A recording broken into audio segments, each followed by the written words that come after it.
Impeachment, doom for the president or the Democrats in 2020, with a New Jersey congressman saying he'll leave the Democrat Party over the impeachment vote.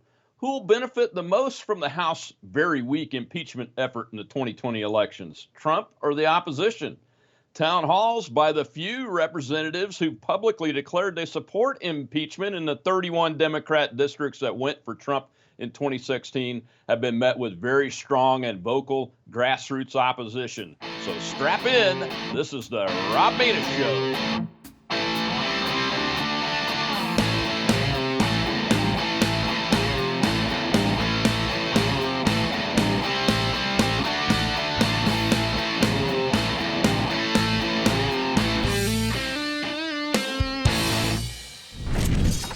Impeachment.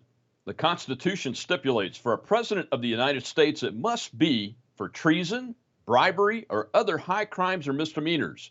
But the House Democrat majority admits the president didn't break any laws. So how does the Senate conduct a trial as directed by the U.S. Constitution under these conditions?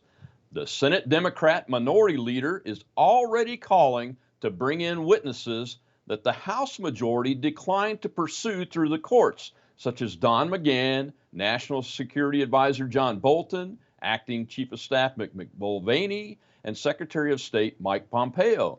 But the charges don't include any of them as fact witnesses. Should the Senate majority agree to them? Should there even be any witnesses at all? The House impeachment report is 650 pages long and does not include a single fact witness that has firsthand information except Ambassador Gordon Sondland, who gave exculpatory testimony in spite of the Democrats' intent. We believe the Senate should dismiss the charges outright, since the singular direct evidence against the president is the memo transcript of the July 25th phone call with the president of Ukraine that clearly shows no wrong actions of the president. But as in all things political, things aren't as simple as they appear on its face. As united as Republicans seem, there are undoubtedly some in the Senate who still have axes to grind, so they probably will to some degree. On the other hand, Democrats like Senator Joe Manchin will not likely vote for such a partisan impeachment, the first in American history. I believe the Democrats in the end are driving off an electoral cliff with this foolish activity, but only time will tell. We have an exciting guest this week joining me to talk about all of this based on his deep experience in these matters. Retired U.S. Army Lieutenant Colonel and former Congressman, distinguished member of the Committee to Defend the President, Allen West. Congressman West, thank you very much for joining us here on the Rob Mena Show. It's good to be with you, Rob. It's been quite some time, and Merry Christmas to you and your family and the listening audience. Yeah, Merry Christmas to you and yours, and to the great state of Texas, sir. It's good to have you being in our neighbor to the west there, and taking up residence and working hard to keep our country free from that wonderful place. Well, I wanted to talk with you today about the impeachment. The House of Representatives, even though they admit that there are no high crimes and misdemeanors, we definitely will see and have seen that they're going to impeach this president. What will the response of the Senate be just on that particular fact? Well, when you look at what the Senate is about to take up, first and foremost, you really don't have any crime to look at. I mean, when you talk about abuse of power, that's very subjective. We're not talking about quid pro quo anymore. We're not talking about extortion, definitely not talking about bribery. And when you talk about obstructing the Congress, well, because the president didn't want to go along with the Congress trying to, obstruct him and his duties, that I don't see that as being a crime. And really, Rob, if you go back, you can look at the Obama administration. You want to talk about abuse of power, let's talk about the IRS scandal. We want to talk about something that is very questionable and I think is a high crime and misdemeanor, sending, pallets of billions of dollars of cash, laundered cash, in an unmarked airplane in the middle of the night to the number one state sponsor of Islamic terrorism, which is Iran. And we know about the Operation Fast and Furious scandal and the fact that when I was there in Congress, we held Eric Holder in contempt, and how the Obama administration stonewalled the House of Representatives, did not release the documents that we requested, did not, cooperate with us in the House of Representatives. So we've been down that path. What this impeachment is a political, partisan endeavor to damage this president and hopefully, hurt him going into the 2020 election. And I don't think that's going to be successful. And I think that the Senate is going to show how really partisan this endeavor really was in the House. Yeah, when you look at the two articles, sir, Article 1 of the impeachment is simply that appears to be a policy disagreement on foreign policy, and the Constitution, the powers given to the president in the Constitution are almost completely unfettered when it comes to establishing foreign and national security policy. Wouldn't you say so? Yeah, you're absolutely right. And that's why the president is the commander in chief of our armed forces, and he sets those policies. Now, when it comes to trade agreements and things of this nature and treaties, he's supposed to go through the Senate and get the approval. That's part of our checks and balances. But when you look at this issue about Ukraine, I find it just incredibly disconcerting and somewhat laughable, Rob, the fact that when President Obama was there and he was sending MREs and socks to the Ukraine as they were being overrun by Russian tanks in eastern Ukraine, there was not a sound. There was complete silence from many of the people now that are showing all of this love and concern over the Ukraine. Not to mention the fact that the president has sent the anti-tank missile systems over there, as well as deployed A-10 Warthog combat aircraft in support of the Ukrainians. And you don't see the intrusions that Russia had been able to make in Ukraine as they did under the Obama administration. So again, I mean, this is hypocrisy at its highest length.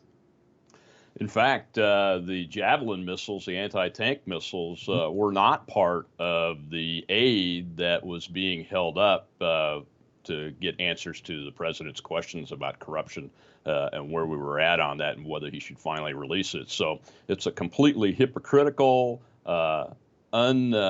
unsupported, with zero firsthand evidence article there, and I believe violates the Constitution of the United States, and we'll see what the Supreme Court says about that one.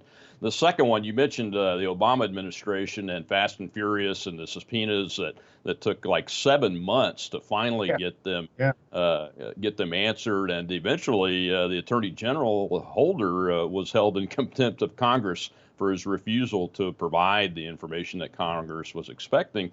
And that leads me to Article 2, the obstruction of Congress. It's very dangerous, according to Jonathan Turley, the constitutional professor from the University of Virginia, when he testified before the Judiciary Committee. That's really tantamount to an abuse of power, but it's abuse of power of the Congress itself. When you look at what's happened over our 243 plus years of history when dealing between the executive and the legislative branches, would you say it seems very untoward to me? No, you're absolutely right. And what we are doing, we are going past the idea of checks and balances, and we're going down the path of if you are a president that is the political opposition, what we're going to do is we're going to hold you under impeachment for not going along with what we want to see happen. And so that is why they've gone down this path to say that, the president of the United States has gotten in the way of us being able to do what we want to do to him, which again is completely partisan, is completely political. And this is what Nancy Pelosi said early in the year that she did not want to have happen. She said it would be damaging to our country if we went down the path of a non-bipartisan impeachment endeavor. But what this has turned into is not an inquiry, it's not been a hearing, it's been an inquisition. And I think that most Americans see that and they have lost the moral high ground. All of the polls show that. But in talking to people out on the streets, they don't understand what is going on. Yeah, and we're hearing from the minority in the Senate now that they want to call these witnesses that the House of Representatives leadership made a conscious decision not to go through the courts to compel them to answer the subpoenas and appear. So once you're out of the grand jury and the indictment's already taken place, now we're up to the trial. We don't need any more witnesses the way I've seen this historically done when the Senate does a trial on the impeachment of a president, do we?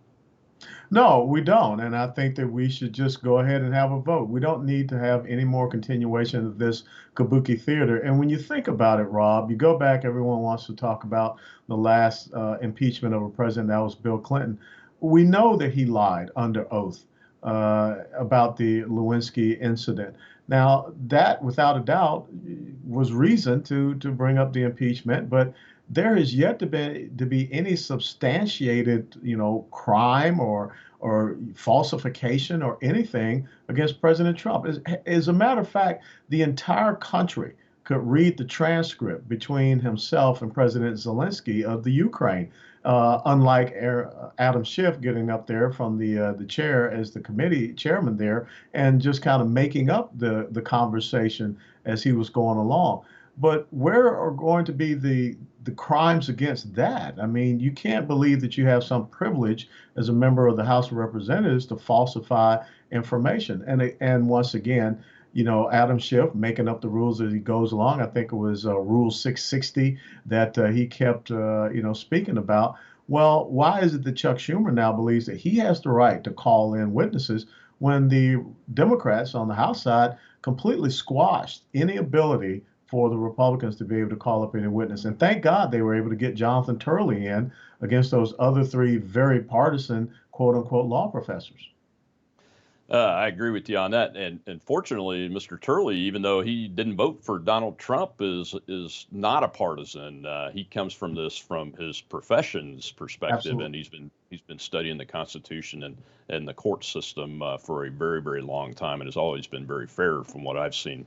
But that leads me to my most important question today. It's not about all this process stuff, but the danger to the country. The president sent a letter to Speaker Pelosi identifying that the what I call the fruit of the poisonous tree is being used when she said that the Russia hoax or the Russia collusion investigation was linked to this impeachment just the other day.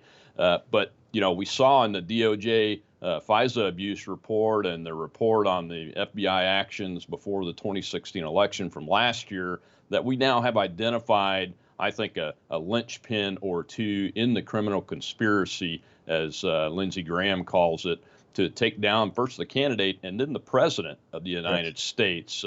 And the president sent a letter to Pelosi about the impeachment, and that includes and identifies that this is a failure using that information, and all of that information has been used and continues to be used to try to impeach this newly elected president. What are your thoughts on the damage that this is likely to do to our country? Well, without a doubt, the people that want to see President Trump in shackles and dragged out of the White House will continue to believe that, no matter what the truth may be. As a matter of fact, they continue to tune into certain news sources that, without a doubt, they have no credibility. They continue to be a partisan news source, maybe pushing more propaganda and talking points of the Democrat Party than anything else. And we can go back and look at all the tapes and see where they have been proven wrong over and over and over again. So I think that what will end up happening in the long run, next November 2020, is that this party that we once knew as the Democrat Party will be seen as not just a policy wise a socialist party, but a party that is bent on control and power. I recently wrote a piece in cnsnews.com that called it the new American Stasi. When you look at the things that Mr. Horowitz talked about with the inaccuracies and the omissions that were brought before the FISA court, we should not be in a country where we have secret courts. We should not be in a country where the highest law enforcement agency in the land can be politicized and conduct unwarranted surveillance, spying on the American people. And I think that is going to be the real damage is that the Democrats are going to be exposed for who they truly are. You don't have to try to convince anyone anymore from a policy perspective and from an ideological domination perspective. And I believe that they're going to see a horrific defeat, which will rival that of McGovern or even Dukakis next November. Well, I certainly hope you're right. And in the meantime, we should all be praying for our country. Mhm. And I, for one, want to see the foreign intelligence surveillance activity warrant system dramatically reformed or even eliminated, and we go down a I different path that can elimination. protect our people. I go for elimination because we now see that something that was intended for good after the terrorist attacks has been used by and abused by people for their own power and gain. Absolutely. You and I have all fought for protecting our country and protecting our citizens. But if we can't protect our civil liberties, then we need to eliminate that court. Well, sir, thank you very much, and a Merry Christmas again. We appreciate it. How can folks find you? Sure, you can follow me at theoldschoolpatriot.com, Facebook, Instagram, and Twitter. And also, I'm running for the chairmanship of the Republican Party of Texas. And you can follow me at west4texas.com. That's west4texas.com. Well, thank you very much. I know our listeners and viewers will be in touch, sir, and good luck with that run for the Texas GOP spot. Thanks so much, Rob. It's good seeing you. Have a great one. God bless. Well, there you have it, ladies and gentlemen. We appreciate former Congressman West joining us to talk through these major issues and highlight that our country really is in seriously grave danger and put there by hyper-partisanship on the side of the Democrats in the majority of the House of Representatives, and even going into the trial in the Senate for the impeachment of the president. We really have to pay attention and pray for our country. Until next week, this is the Rob Maness Show.